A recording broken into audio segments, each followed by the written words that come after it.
Hello to all the IIT JAM aspirants. So finally जिस day का हमें बहुत टाइम से इंतज़ार था, फाइनली वो डे आ गया है और अब आपकी एग्ज़ाम को बहुत कम टाइम बचा है। So first of all the very best for your examination. क्या करना है एग्ज़ाम के इस टाइम पे, एग्ज़ामिनेशन में कैसे आप अपने आप को बिल्कुल काम डाउन रखें, कैसे आप एक बढ़िया स्कोर ले सकते हो, कुछ ये बातें आज हम डिस्कस करेंगे। बहुत पढ़ाई कर ली, बहुत प्रैक्टिस कर ली, MCQs, MSQs, NAT हर पैटर्न के क्वेश्चन को सॉल्व कर लिया है। आज हम डिस्कस करने वाले हैं कुछ और चीज़ें जो आपके एग्ज़ाम के लिए बहुत इंपॉर्टेंट है। जो भी आपका सिलेबस था वो आपने कर लिया है, अब एग्ज़ाम देते वक्त किन बातों का ध्यान रखना है उसके बारे में कुछ बातें आज हम डिस्कस करेंगे। So first of all the very best for your examination. क्या बातों का ध्यान रखना है आपको एग्ज़ाम देते वक्त? सबसे पहली चीज़, you are so close to the victory, don't you dare give up ना। आप लोगों ने इतनी मेहनत की है, मेरे साथ में सुबह 7 o'clock सेशंस अटेंड किए हैं कि मैम यस मैम आप सेशन कंडक्ट करो, हम सेशन सुबह 7 बजे करेंगे, मैम आप हमारे लिए रैपिड फायर सेशंस कंडक्ट कीजिए। जितने आप लोगों ने अपना इंटरेस्ट दिखाया कि भाई हमें प्रिपरेशन करनी है, हमें पढ़ाई करनी है, and you all were present in those sessions. So बिल्कुल आप लोग ने बहुत मेहनत की है, बस विक्ट्री आपके आसपास ही है। आपको एक जो लास्ट डे है ना, जो 3 घंटे है आपके वो एग्ज़ाम का, वो 3 घंटों को आपको इतने अच्छी से यूज़ करना है कि आपका पूरा फ्यूचर सेट हो जाए। Future if you go to IIT तो भाई आपका जॉब, आपका प्लेसमेंट, बहुत सारी चीज़ें इस पर डिपेंड कर रही है। आपके ड्रीम्स, आपके फैमिली के ड्रीम्स, आपके पेरेंट्स, आपके टीचर्स के एक्सपेक्टेशंस, बहुत सारी चीज़ें इस पर है। Don't pressurise yourself with everything. क्या करना है, बस कुछ बातें डिस्कस करते हैं। फर्स्ट ऑफ ऑल अगर मैं आपसे बात करूं बच्चों आईआईटी जैम बायोटेक्नोलॉजी के एग्ज़ाम की, आपके पेपर में आपको पता है 3 सेक्शंस है। सेक्शन ए हमारा होने वाला है MCQ पैटर्न। अगर हम बात करते हैं सेक्शन ए की, तो section A is completely multiple choice questions, section B is multiple select questions, and section C is numerical answer type questions. 3 sections है आपके एग्ज़ाम में। सबसे ज़्यादा ध्यान आपको कहाँ देना है, किस पैटर्न से आपको सॉल्व करना स्टार्ट करना चाहिए? मेरे हिसाब से MCQs की अगर मैं बात करूँ तो यहाँ पे आपको 10 क्वेश्चंस मिलते हैं अलग, है ना। ये आपको मिलते हैं फॉर 1 मार्क। उसके अलावा you will be getting 20 questions for 2 marks. इस तरीके से 50 मार्क्स का वेटेज होता है आपके एग्ज़ाम के अंदर। और यहाँ पे नेगेटिव मार्किंग भी देखी जाएगी, यहाँ पे नेगेटिव मार्किंग भी देखी जाएगी। This is your MCQs। अगर हम बात करते हैं सेक्शन बी की, तो सेक्शन बी में आपको मिलने वाले हैं मल्टीपल सिलेक्ट क्वेश्चंस, जहाँ पे एक से ज़्यादा ऑप्शन सही रहेंगे। ये आपको मिलने वाले हैं 10 questions. Each question will be carrying 2 marks. इसका मतलब 20 मार्क्स का वेटेज है, and there is no negative marking in your multiple select questions. Great thing.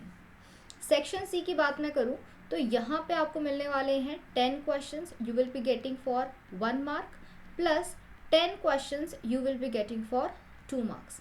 इसका मतलब 30 मार्क्स का वेटेज है आपके सेक्शन सी में। Again no negative marking, numerical answer type का क्वेश्चन रहेगा। तो ये है आपका एग्ज़ाम पैटर्न। याद रखना है कि आपके एग्ज़ाम में आपको बायोटेक्नोलॉजी तो पढ़नी ही है, बट आपके एग्ज़ाम में फ़िज़िक्स से क्वेश्चंस आते हैं, केमिस्ट्री से आते हैं, मैथ से आते हैं, बायोलॉजी से तो बिल्कुल आता है। याद रखना कि आपको एग्ज़ाम में जाते ही पहले इजी क्वेश्चंस को सॉल्व करना है। ये नहीं कि अच्छा मुझे तो ये आता है, मैंने तो ये पढ़ा हुआ है, जेनेटिक कोड तो मुझे याद है, मैं तो इसी के क्वेश्चंस पहले करूँगी। क्वेश्चन को देखते ही ये मत बोलना कि यार ये टॉपिक तो मैंने पढ़ा है, उसके लिए मैं 10-15 मिनट तक दे सकती हूँ, I get the correct answer. शायद ये टाइम अगर आप कैलकुलेट ठीक से ना करो तो आपका पूरा एग्ज़ाम उससे हैम्पर हो सकता है। सो एग्ज़ाम में आराम से सबसे पहले क्या करना, MCQ सेक्शंस को लेना। 30 क्वेश्चंस आपके सामने आएंगे, जो आपको आता है आंसर करो, जो नहीं आता है स्किप करो। लगता है ये सॉल्व हो जाएगा, मार्क कर दो रिव्यू के लिए, आगे बढ़ो।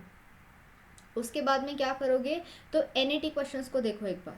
Numerical answer type questions formulas based होते हैं, बिल्कुल फॉर्मूला यूज़ करके you will get the correct answer.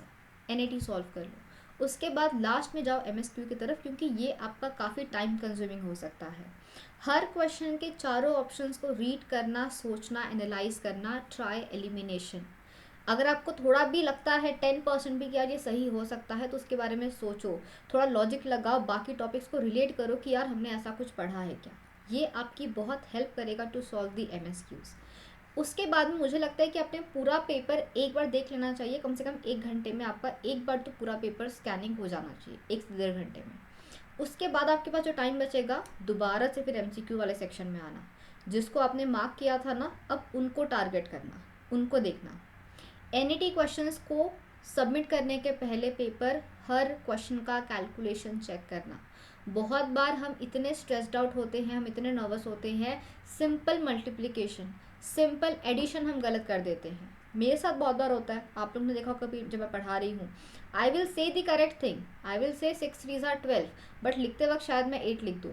लिखते वक्त मेरे को पता है मैं क्या बोल रही हूँ, I know I am saying the correct thing, but कभी कभी जब हम बहुत ज़्यादा स्ट्रेस्ड होते हैं, थकान होती है, तो कभी कभी हम ऐसे सिली मिस्टेक्स कर सकते हैं। तो एग्ज़ाम में खास ध्यान रखना NET का, क्योंकि आपके पास कोई ऑप्शंस नहीं है। MCQs में at least you have some hints कि आप उसमें से सही आंसर फाइंड आउट कर लो, बट NET में आपके पास में कोई हिंट नहीं रहेगा। तो आप आराम से NET को सॉल्व करने के बाद दोबारा चेक करें ऑल दी कैलकुलेशंस, क्या आपने सही लिखा है, क्या आंसर क्या पूछा, 10⁻6 पूछा, 10⁻4 पूछा है, हर बात को ध्यान रखना है। माइक्रोमोलार है, मिलीमोलार है, कहाँ कन्वर्जन्स करने हैं, आराम से सॉल्व करना है। अगर कोई क्वेश्चन नहीं आएगा, ग्रेसफुली स्किप कर दो और आगे बढ़ो। पेपर डिफ़िकल्ट होगा तो सबके लिए डिफ़िकल्ट होगा, कट ऑफ बहुत कम जाएगी। पेपर इजी होगा तो सबके लिए इजी होगा, कट ऑफ बहुत हाई जाएगी। पेपर डिफ़िकल्ट है, फिर भी मैम ने कहा था 70+ सॉल्व करना, तो 70 करने नहीं बैठ जाना है।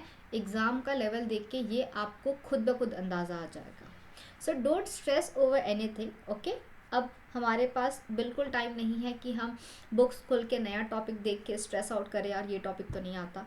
जितना आपको आता है, have faith in yourself, do your preparation और जाके एग्ज़ाम दें।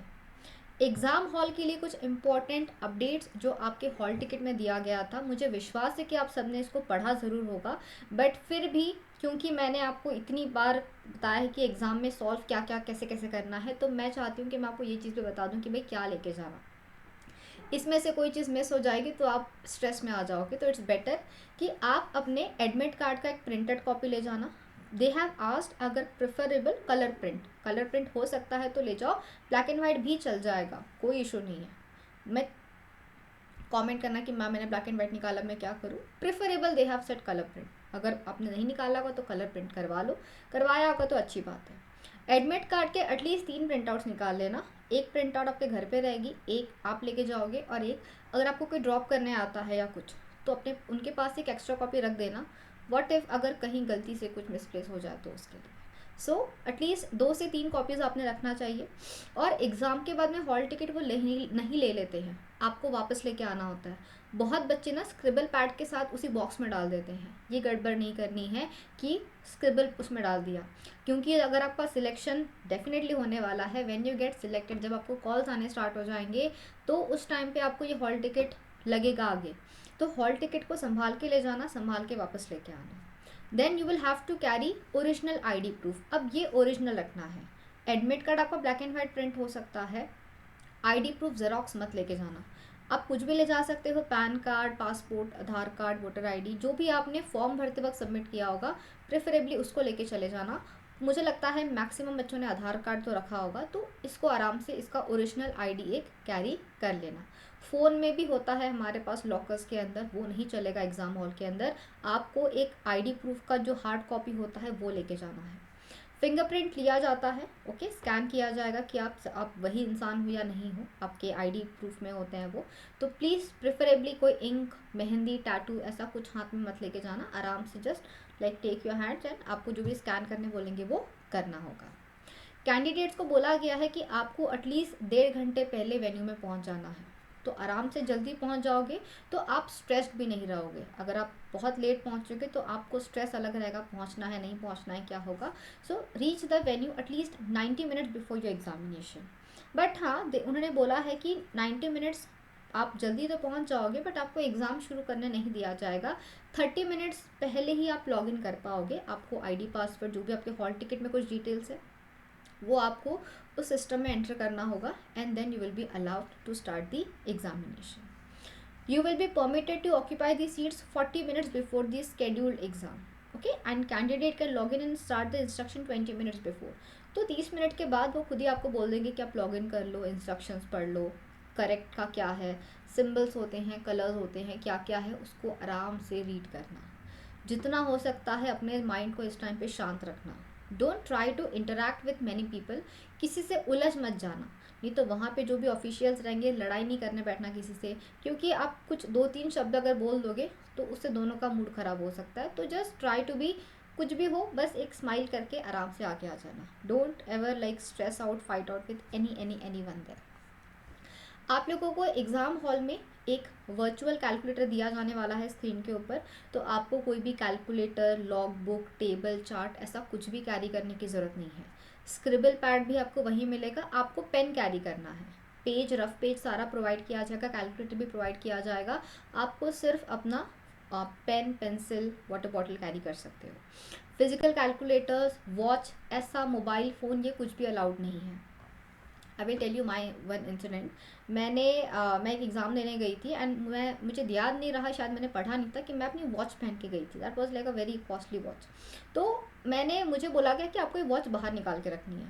अब एग्ज़ाम सेंटर में होता ये कि आपकी बैग्स बिल्कुल बाहर रखी होती है।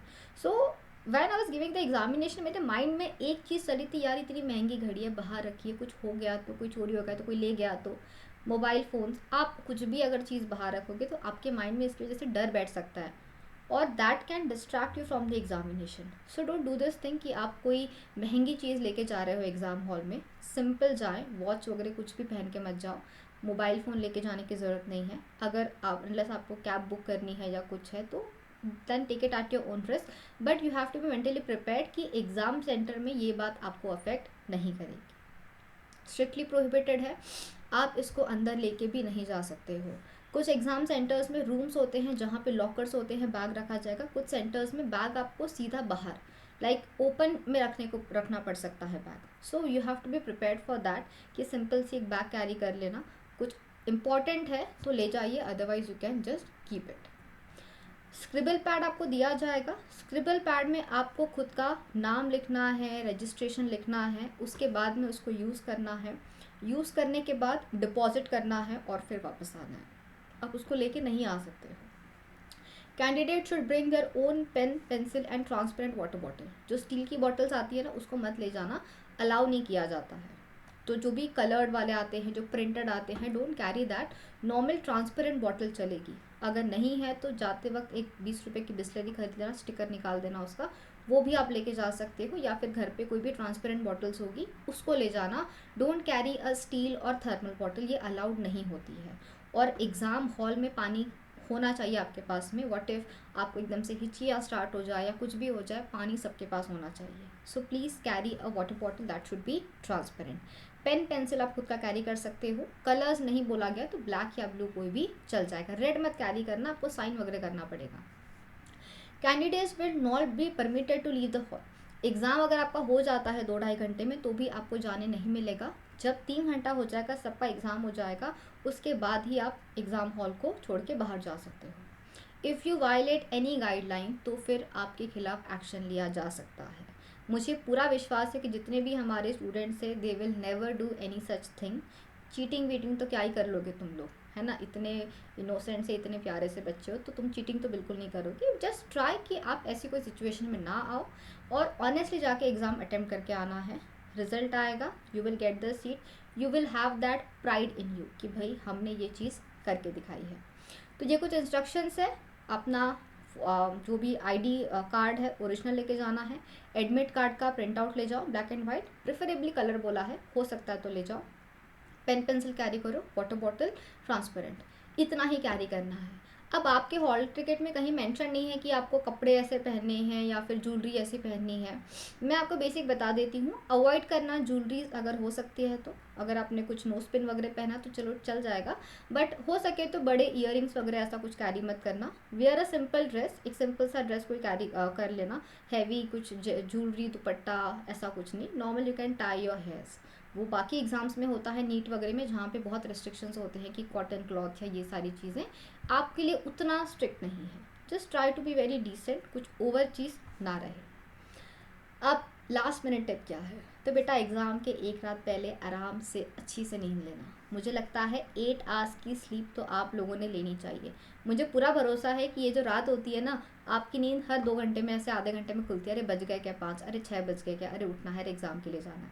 So take a proper sleep the night before the examination. Don't destroy your sleep, calm your mind. अब बिल्कुल माइंड को काम करो, मेडिटेशन कर सकते हो, म्यूज़िक सुन सकते हो, हैव दीज बेसिक थिंग्स, ठीक है। आराम से अपने आप को शांत रखें। मैंने आपको बोला है कि एक दिन पहले कोई क्वेश्चन सॉल्व नहीं करने हैं। Don't talk to many people unless आपके बहुत अच्छे दोस्त हैं, तो that is fine. Believe in your preparation. Last minute आपको कोई आके 2 टॉक्सिन का नाम बता दे, तुमने ये पढ़ा है क्या, that will stress you out. Believe कि भाई अगर कोई आके तुमको 4 पॉइंट बताता है बायोकेमिस्ट्री के, हो सकता है कि उसको मोल बायो आती ही ना हो, जेनेटिक्स आती ही ना हो जो आपको आती है।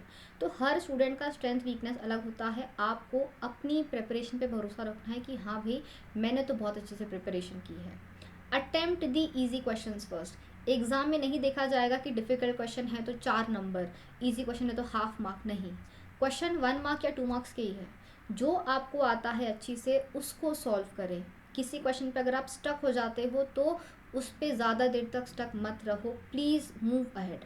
स्टक हो जाना नॉर्मल सी बात है, बट उस पर 10 मिनट अगर आप वेस्ट कर दोगे तो आगे के क्वेश्चन को लेके आपको स्ट्रेस आएगा, या टाइम इतना कम बचा है, मेरे तो सारे क्वेश्चन बचे हैं।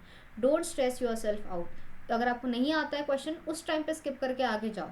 हो सकता है आपने पढ़ा हो, हार्डे विनबर्ग तो इतना अच्छे से आता है, बट कभी आंसर नहीं आता है, कभी कभी हो सकता है, कोई बात नहीं है, उस टाइम पे स्किप करके आगे बढ़ो। दोबारा जब आओगे आप तो हो सकता है कि आप कुछ पॉइंट भूल रहे होंगे, वो आपको याद आ जाएगा। So that will really help you out. Lastly stay hydrated. आपको मैंने कहा है to carry a water bottle exam hall में भी। अब मुझे लगता नहीं कि आप लोगों को ग्लूकॉन डी या ग्लूकोज की ज़रूरत पड़नी चाहिए अनलेस आप बहुत ज़्यादा स्ट्रेस्ड आउट हो, but just stay normal hydrated. आपके साथ कोई आता है तो बोल देना कि भाई नींबू पानी वगैरह पिला दे। थोड़ा समर स्टार्ट हो रहा है तो एग्ज़ाम सेंटर से जाते वक्त आइसक्रीम खा सकते हो कि भाई एग्ज़ाम अच्छा गया है। एग्ज़ाम के बाद में आपको एक सेटिस्फैक्शन होना चाहिए, ओके। एग्ज़ाम कैसा भी आए आपको सेटिस्फैक्शन होना चाहिए कि मैंने अपना बेस्ट दिया है, इससे बेस्ट मैं नहीं कर सकता या मैं नहीं कर सकती थी। आपको सेटिस्फैक्शन अगर है तो I am very much happy. Result आए नहीं आए वो एक अलग सिचुएशन रहेगी, but you should be happy, you should be satisfied कि यार मैंने अपना बेस्ट दिया है। Have a positive mind set. Don't think कि यार ये गलत हो जाएगा वो गलत हो जाएगा, है ना। तो अच्छी अगर आपकी अच्छी पॉजिटिव सोच रहेगी so that will take you long way. Don't panic at all, सब सही होगा, सब सही होगा, बहुत मेहनत की है। And so this is like the cloud is showering positivity in you all. So on that note let's end this session. All the very best to everyone, okay, all the very best to everyone. And if you think that an academy has helped you in your preparation, so just give your best and join me in this memory based discussion जो हम लोग exam के तुरंत बाद conduct करने वाले हैं, जहाँ पे हम लोग सारे क्वेश्चंस डिस्कस करेंगे। हम डिस्कस करेंगे कि भाई क्या एग्ज़ाम में क्वेश्चंस पूछे गए थे, क्या आंसर होगा, क्या कट ऑफ होगा, वो सारी बातें हम लोग डिस्कस करेंगे। And if you have been a part of an academy तो आपको ये बात ऑलरेडी पता है that yes 2024 was the year. बहुत सारा रिजल्ट डिलीवर किया गया है। टॉप 100 रैंक में से 99 तो भाई अन अकेडमी से रहे हैं इन ऑल दी सब्जेक्ट्स। सो अगर आपको लगता है कि आपके कोई फ्रेंड्स है, कोई जूनियर्स है who need the guidance, who need the help, तो हम एक नई बैच स्टार्ट कर रहे हैं जो स्टार्ट होने वाला है 7 फरवरी से, जहां मैं पढ़ाने वाली हूँ molecular biology every day. So if you think that I have helped you, so do tell your other friends as well to enroll here and they can start their preparation. फिलहाल चल रहा है flat 60% of on all the courses, तो आप मेरा coupon code use कर सकते हो which is MAMTA live and you can enrol here and you can start your preparation. आपको 6 मंथ्स का कोर्स मिल जाएगा एट 4999, 12 मंथ्स कोर्स आपको मिल जाएगा at 7999. So you can enroll here and you can start your preparation. So thank you everyone for patiently watching the entire session and all the very best for your examination. You have been like really, ये महीने आपके लिए बहुत tough रहे हैं but you have been very strong. बस कुछ time की बात है. Stay positive, stay strong and all the very best.